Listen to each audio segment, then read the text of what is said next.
السلام عليكم ورحمة الله وبركاته. ازيكم يا حبايبي، عاملين ايه؟ يا رب تكونوا بخير. نبدأ الفيديو بتاعنا بصلاة سيدنا محمد وعلى آله وصحبه أجمعين. النهارده هنعمل مع بعض كده ايه، كل سنة وانتم طيبين. هنعمل تحضيرات عيد الأضحى، شوية تحضيرات بسيطة كده واقتصادية تسهل علينا وقفة ايه، المطبخ في العيد ان شاء الله.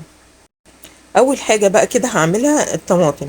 أنا كان عندي طماطم في التلاجة كانت طرية شوية، وكنت جايبة معاكم طماطم من السوق.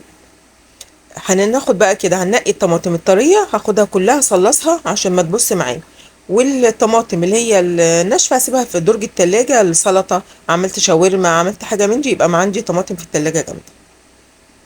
انا جبت الطماطم دي ب5 جنيه، كان في ب3.5 بس ما كانتش حلوة خالص خالص خالص. كنت لو كنت جبتها ما كانش هيبقى توفير خالص، لاني كنت حارمي اكتر من نصها. فانا جبت دي كانت ب5 جنيه. لو انت لقيتي ب3.5 بس حلوه هاتيها، لان انا نزلت بعدها بيوم او بيومين، بعدها بيوم كنت في مشوار وحودت على السوق، لقيت ب3.5 بس حلوه طريه بس حمرا وحلوه.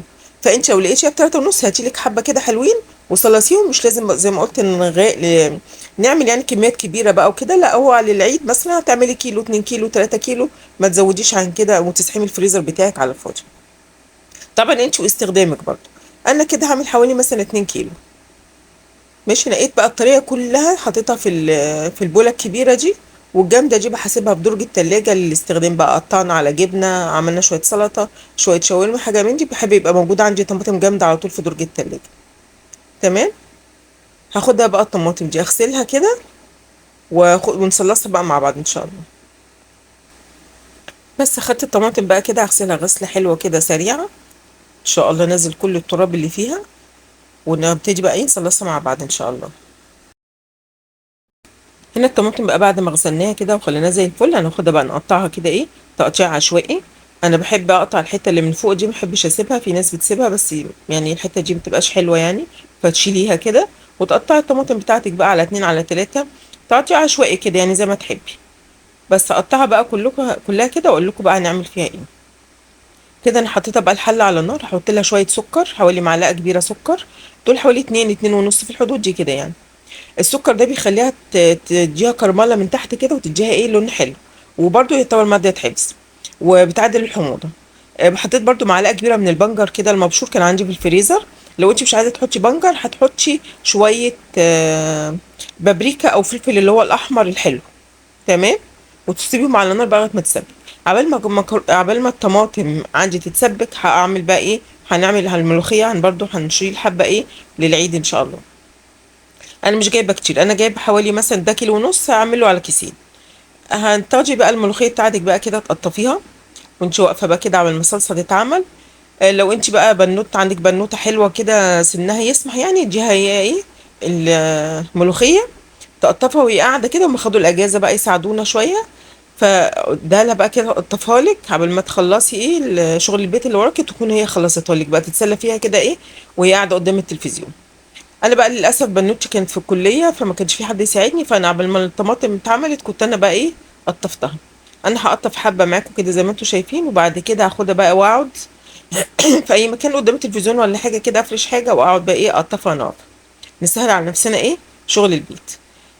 زي ما انتم شايفين كده، لازم تسيبي برضو ايه في الملوخيه، تسيبي فيها الحته اللي هي اسمه العرق اللي من تحت ده، عشان خاطر يبقى ليها عرق يعني. تمام.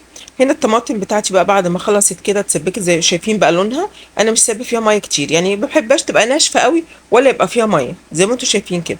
خدت بقى الايه الهاند بلندر كده وضربتها بيه. بس بعد ما ضربتها حسيت ان هي ايه فيها بذر كبير، عشان كان في طماطم ايه كبيره فكان فيها بذر كتير. والقشره بتاعتها برده ما كانتش، الطماطم الكبيره بتبقى قشرتها خشنه شويه. فبعد ما ضربتها بالهاند بلندر كده حسيت ان هي عايزه تتصفى، فاخدتها بقى ايه حطيتها في مصفى وصفيتها كلها. هنا بعد ايه ما صفيتها بقى كده شايفين بقى لونها وقوامها عامل ازاي، تحفه بصراحه. بصوا انا هنا لونها حلو عشان انا ما كترتش البنجر، ما تكترش البنجر قوي. هو طبعا بيديك قيمه غذائيه بس بيديك لون احمر جامد قوي يعني، فبتبقى باينه قوي، فبتبقاش حلوه يعني. فانا ايه حطيت حبه بس ايه معلقه صغيره معلقه كبيره كده مليانه على حوالي 2 كيلو او 2 كيلو ونص من الطماطم. بس هحطها بقى في اكياس كده لو انت برضه عايزه تحطيها في علبه، هي كده قوامها حلو، تنفع معاكي لو عملتي بيها بيتزا او حاجه، تنفع في صلصه بيتزا، في صلصه مكرونه. عايزه تحطيها في اكياس، تحطيها في برطمانات، في علب، فايه براحتك في الحته دي. بس هنا عملوا معايا كام كيس حلوين، وانا بعملها بالطريقه دي. وساعات بعملها ان انا بضرب الطماطم كلها في الخلاط وبعدين اعصرها وبعدين ايه اصفيها واحطها بقى على النار. فالطريقه اللي انت بتحبيها تعملي بيها، المهم ان انت ايه تشيلي لك كام كيس كده للعيد ان شاء الله. هنا بقى الملوخيه بعد ما قطفتها بقى كده، جبت بقى حطيتها في مصفى، وايه نغسلها بقى غسله حلوه جدا، لان الملوخيه بيبقى كلها طينه وتراب. فانا بحطها في مصفى، وتحتها ايه بوله كبيره قوي كده، بحيث ان هي ايه الملوخيه تبقى مغموره في الميه، تبقى مغموره في الميه. وبعد كده بشيل المصفى، ينزل بقى كل التراب اللي فيها تحت في البوله اللي انا حطاها والكروانه اللي انا حطاها، زي ما انتوا شايفين بقى كده. بنكرر بقى ده كده كذا مره لغايه ما تلاقيها نضفت معاكي الميه وبقت الميه نضيفه وزي الفل. هنا بقى هقول لكم على طريقتي في تخزين الملوخيه، او ازاي بشيل الملوخيه وبفرزها. لمده سنه بتطلعيها من الفريزر كانك لسه جايبه ملوخيه خضراء مخرطه بالملوخيه. وهنعملها من غير مخرطه ومن غير اي حاجه، والطريقه دي انا بقالي سنين بعملها مش بغيرها بعد تجارب طبعا كتيره. انا بجيب ميه سخنه زي ما انتوا شايفين كده، حله فيها ميه، الميه دي اول ما بتبتدي تغلي هنزل بالملوخيه بتاعتي المغسوله فيها كده كلها مره واحده. بس ننزل الملوخية كلها كده. الطريقة دي يا جماعة والله طريقة تحفة، وانا بقالي سنين بعملها مش بغيرها. وهتوفر عليكي مجهود كبير جدا من المخرطة. انا ما كنتش بحب غير بتاعة المخرطة، اللي انا ما بحبش المجمدة ولا اللي بتتشال في الفريزر خالص. بس من ساعة ما عملت الطريقة دي وانا بصراحة ما بقتش بغيرها خالص. بس انا حطيت لها ايه معلقة كربونات وكده مليانة صغيرة، عشان خاطر تحافظ على لونها الاخضر. ونسيبها بقى تغلي غلوتين وندفي عليها بس قلبتين كده تلاتة، يعني تغلي غلوتين تلاتة كده بس. هروح جاية ايه طافية عليها النار، واقول لكم هنعمل فيها ايه. هنا بقى كده خدتها بعد ما غليت بقى غلوتين، هحطها في الحوض كده ونصفيها. ننزل طبعا كل الملوخية بتاعتنا ونصفيها. وتكوني مجهزة مية متلجة من التلاجة، مية من التلاجة او من الفريزر، مية متلجة. وتنزلي بيها على المية المتلجة دي على الملوخية، عشان خاطر تحافظ على لونها الاخضر ويفضل لونها اخضر معاكي طول السنة. لو انت شلتيها سنة بالطريقة دي هتبقى تحفة معاكي. اللي جرب الطريقه دي وتعجبه ما ينسانيش من دعوه حلوه، ويكتب لي في الكومنتات ان هو جربها وعجبته. بس حطي بقى ميه على قد ما تقدري، ميه ساقعه كده تنزلي كل السخونيه اللي في الملوخيه.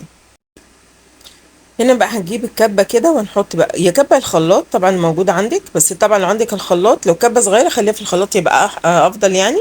هتنزلي كل الملوخيه كده في الكبه او في الخلاط، وهتضربيهم ضربه كده ايه، برضو ما تخليهاش تنعم قوي معاكي لو انت ما بتحبيش الملوخيه ناعمه. انا عن نفسي ما بحبش الملوخيه تبقى ناعمه قوي، فانت هتضربيها ضربه كده بس، تدخلي كل ايه يعني تخليها يعني ايه تنعم معاكي بس مش قوي زي ما انتوا شايفين كده.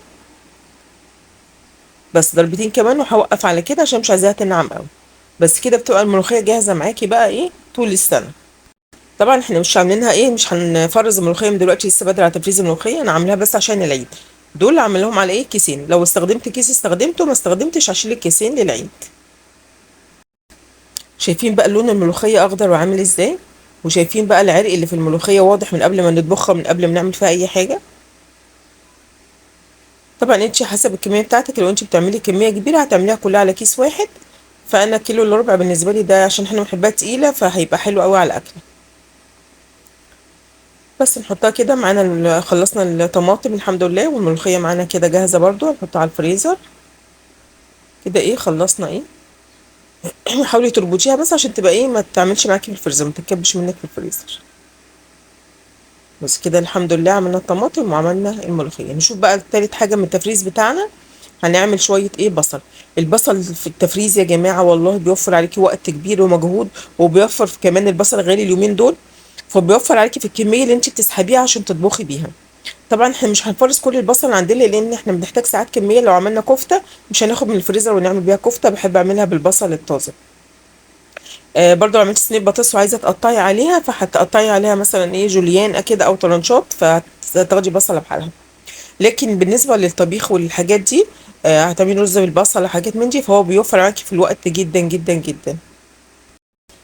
احنا بنجيب البصل طبعا بناخده نغسله نقشره ونغسله ونقطعه اي تقطيع عشوائي، بس عشان نسهل على الكبه بتاعتنا، ما يبقاش ايه تحطيش البصله بحالها فيبقى ضغط على الكبه بتاعتك. فانا بقطع البصل بطريقه عشوائيه كده، وباخده بحطه بقى في الكبه. دول حبه هعملهم مثلا على مرتين عشان برضو ما نضغطش على الكبه بتاعتنا، وهحطهم كده ونضربهم. بس اهم حاجه ان انت ما تنعميش قوي عشان البصل ما ينزلش ميته. حاولي تخليه يبقى خشن شويه عشان ما ينزلش ميته، ويقعد معاكي والله لو سنه هيقعد معاكي سنه في الفريزر. انا الطريقه دي بعملها من زمان وبيسهل عليا كتير قوي في المطبخ بصراحه. يعني انت لو مفرزه طماطم، مفرزه بصل، معصجه شويه لحمه، جيتي دخلتي تعملي اي اكله هتحطي كل الحاجات اللي انت مفرزاها على بعض، هتلاقي نفسك في ساعه مخلصه اكلك وطالعه من المطبخ. وخصوصا احنا في العيد بقى، فاحنا عايزين شايله ده للعيد عشان خاطر ايه، في العيد برضو جالك ضيوف، حابه تخرجي اولادك، حابه تقعدي مع اولادك، يبقى انت عندك وقت ان انت ايه، تعملي اي حاجه انت عايزاها. عايزه برضو تاخدي تستجمي مع نفسك، مش لازم حتى لو خارجه او حاجه، عايزه تستجمي مع نفسك، تدي نفسك اجازه من المطبخ في العيد، ما تقفيش كتير، يبقى انت حاجتك متفرزه عندك.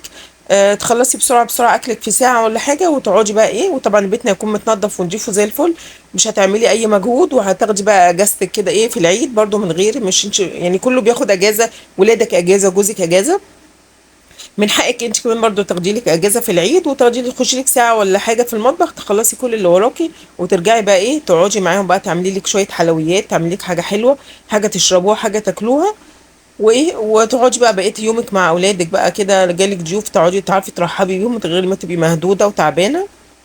فنسهل على نفسنا يا جماعه ايه وقفه المطبخ كده على قد ما نقدر. حتى في الايام العاديه لو انت موظفه وبتشتغلي مثلا، البصل ده هيوفر معاكي وقت كبير قوي في انك تيجي من الشغل هتركبي كل الحاجات اللي انت مخزناها على بعض، وهتلاقي اكل جاهز ايه على طول.